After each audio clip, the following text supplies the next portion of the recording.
Hello students, good morning. आज हम आपको फर्स्ट पेपर राजनीतिक सिद्धांत में लोकतंत्र के बारे में अध्ययन करने जा रहे हैं।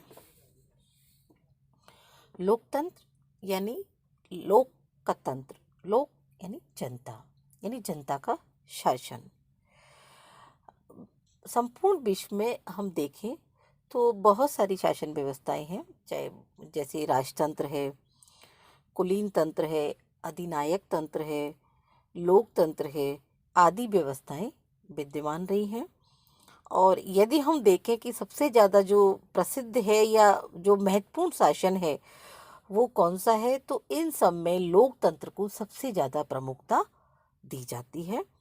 लोकतंत्र से मतलब है कि उस सरकार से जिसमें जो जनता है उसको शासन संबंधी जो निर्णय लेने की शक्ति प्राप्त हो। और कुल मिला के जो लोकतंत्र का सार है वो जनता की सहभागिता और नियंत्रण में शामिल है। यानी जनता किस तरह से शासन के अंतर्गत अपनी सहभागिता और जो नियंत्रण है उसमें किस तरह से जनता में निहित रहता है। क्योंकि जनता जब प्रत्यक्ष रूप से शासन के अंतर्गत भाग लेती है, चाहे वो चुनावों के माध्यम से, चाहे वो और जो राजनीतिक शिक्षा जो प्राप्त करती है उनके माध्यम से, किसी भी तरह से जो जनता जब चुनाव में भाग लेती है या राजनीति में सहभागिता अपनी दिखाई देती है, तो वहाँ पर जो जनता का हित है या फिर जनता का जो इंटरेस्ट है वो ज़्यादा दृष्टिगोचर होता है। अब आता है कि लोकतंत्र का अर्थ क्या है। लोकतंत्र का जो अंग्रेजी पर्यायवाची शब्द है वो डेमोक्रेसी है, जो कि ग्रीक भाषा के दो शब्द डेमोस और क्रेटिया इनसे मिलकर के बना है, और इसका मतलब होता है कि शासन की शक्ति। इस रूप में यदि हम देखें तो लोकतंत्र वह शासन प्रणाली है जिसमें जनता स्वयं प्रत्यक्ष रूप से या अप्रत्यक्ष रूप से अपने प्रतिनिधियों के द्वारा संपूर्ण जनता के हित के लिए शासन करती है। यानी संपूर्ण जनता के हित को ध्यान में रखा जाता है। लोकतंत्र के जो विभिन्न अर्थों में इसको प्रयोग किया जाता है, जैसे कि शासन के रूप में, राज्य के रूप में, समाज के रूप में, राजनीतिक रूप में, आर्थिक रूप में और जीवन के ढंग के रूप में, यानी अलग अलग रूपों में इनका जो लोकतंत्र का नाम है वो प्रयोग किया जाता है। इसकी जो सबसे ज़्यादा इसकी जो प्रमुख परिभाषा, प्रसिद्ध परिभाषा है वो अब्राहम लिंकन की है, जिन्होंने कहा था कि लोकतंत्र जनता का, जनता के द्वारा और जनता के लिए शासन है।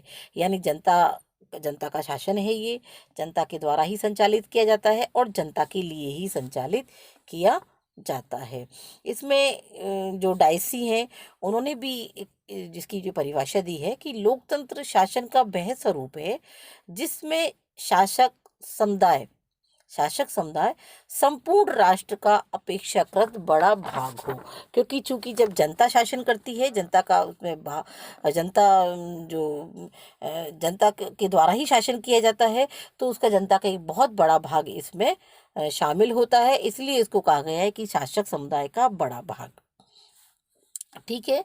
सीले ने इसके लिए कहा है कि लोकतंत्र वह शासन है जिसमें प्रत्येक व्यक्ति का हिस्सा है। क्योंकि प्रत्येक व्यक्ति जो है, चाहे प्रत्यक्ष रूप से या अप्रत्यक्ष रूप से शासन में भाग लेता है, इसलिए वह व्यक्ति जो है, प्रत्येक व्यक्ति शासन का हिस्सा है।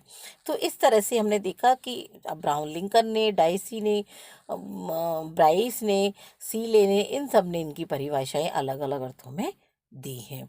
अब आता है कि लोकतंत्र के प्रकार, कि लोकतंत्र कितने प्रकार का होता है, तो साधारणतः दो तरह का माना जाता है। एक प्रत्यक्ष प्रजातंत्र और दूसरा है अप्रत्यक्ष प्रजातंत्र, जिसको हम प्रतिनिधि प्रजातंत्र भी कहते हैं। प्रत्यक्ष प्रजातंत्र वो होता है जिसमें ये शासन का, लोकतंत्र का एक शुद्ध रूप माना जाता है कि जनता के द्वारा डायरेक्ट ही शासन किया जाता है। इसमें संपूर्ण जनता स्वयं शासन का संचालन करती है, नीतियों को निर्धारित करती है, यानी कानूनों को तैयार करती है, कानूनों का निर्माण करती है, यद्यपि ये लोकतंत्र का आदर्श स्वरूप है, लेकिन ये कम आबादी वाले राज्यों तक तो ठीक है।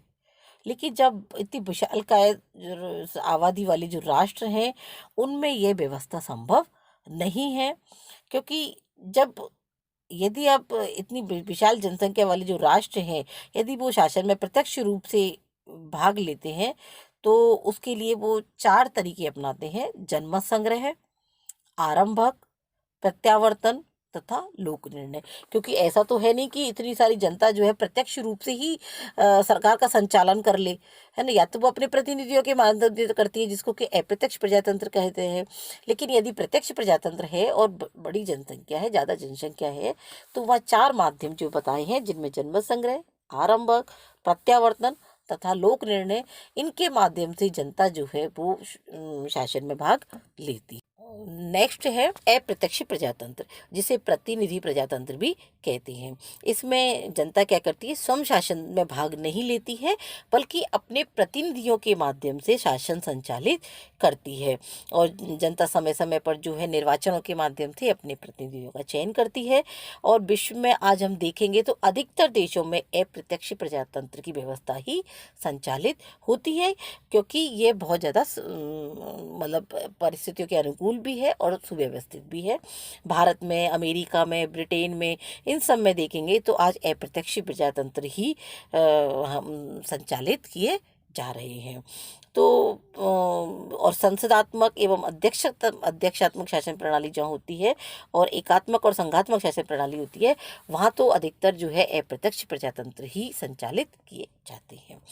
अब आगे आता है कि लोकतंत्र की विशेषताएं क्या हैं या लोकतंत्र के लक्षण क्या हैं। तो जिनमें सबसे पहला है लोक नियंत्रण, यानी लोकतंत्र में जो नीति निर्माता जो होते हैं या जो व्यवस्थापिका के सदस्य हैं, उनके ऊपर जनता का नियंत्रण रहता है, क्योंकि वो जनता के हित के लिए कार्य करते हैं, जनता के चुने हुए प्रतिनिधि ही कार्य करते हैं, इसलिए उन पर नियंत्रण लगातार बना रहता है।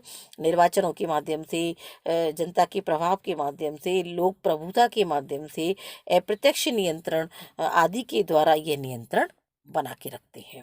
नेक्स्ट है राजनीतिक स्वतंत्रताएं, यानी लोक नियंत्रण तभी प्रभावपूर्ण रहता है जबकि जनता के पास व्यवहार में और सिद्धांत में स्वतंत्रताएं प्राप्त हो। क्योंकि यदि उनको राजनीतिक स्वतंत्रता नहीं होगी, तो वो सरकार के ऊपर या अपने जो प्रतिनिधि हैं उनके ऊपर कोई नियंत्रण नहीं लगा पाएंगे। ये जो स्वतंत्रता है, उनको चुनाव लड़ने की स्वतंत्रता होनी चाहिए, भाषण की स्वतंत्रता होनी चाहिए, अपना कोई संगठन बनाना चाहें, संघ बनाना चाहें, इन सब की स्वतंत्रता उनको होनी चाहिए। नेक्स्ट है राजनीतिक समानता, यानी कि लोकतंत्र जो है वो प्रमुख जो शासन है वो समानता के लिए माना जाता है, समानता, स्वतंत्रता और बंधुत्व के लिए माना जाता है। यानी कि सभी व्यक्तियों को, वहाँ पर सभी नागरिकों को समान समानता हो, चाहे वो सभी चुनाव मत देने का अधिकार है या जो वयस्क मताधिकार है, एक व्यक्ति एक मत का है, प्रत्येक मत का समान मूल्य, यानी कि कुल मिला के कि सभी व्यक्तियों को समान दृष्टि से देखा जाता है। नेक्स्ट है बहुसंख्यक शासन, यानी बहुमत का शासन है लोकतंत्र। जब कभी भी मतभेद होता है या किसी भी विषय पर असमानताएं होती हैं, भिन्नताएं होती हैं, तो वहाँ पर बहुमत के द्वारा ही निर्णय लिए जाता है। नेक्स्ट है व्यक्ति के व्यक्तित्व का गौरव, यानी लोकतंत्र में व्यक्ति और उसके व्यक्तित्व पर बहुत बल दिया जाता है।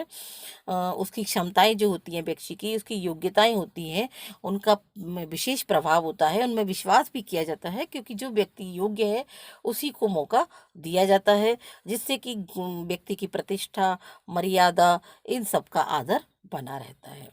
नेक्स्ट है विवेक में विश्वास, यानी लोकतंत्र विवेक में विश्वास करता है। बहुमत के द्वारा ऐसा नहीं अगर ऐसा नहीं किया जाता है, तो फिर वाद विवाद, विचार विमर्श और अनेक जो प्रजातांत्रिक प्रक्रिया हैं, उनके माध्यम से ये अपेक्षा की जाती है, अपेक्षा रखते हैं हम लोग कि जो भी डिसीजन लिए जाएंगे वो बहुत ज़्यादा प्रभावशाली रूप से लिए जाएंगे।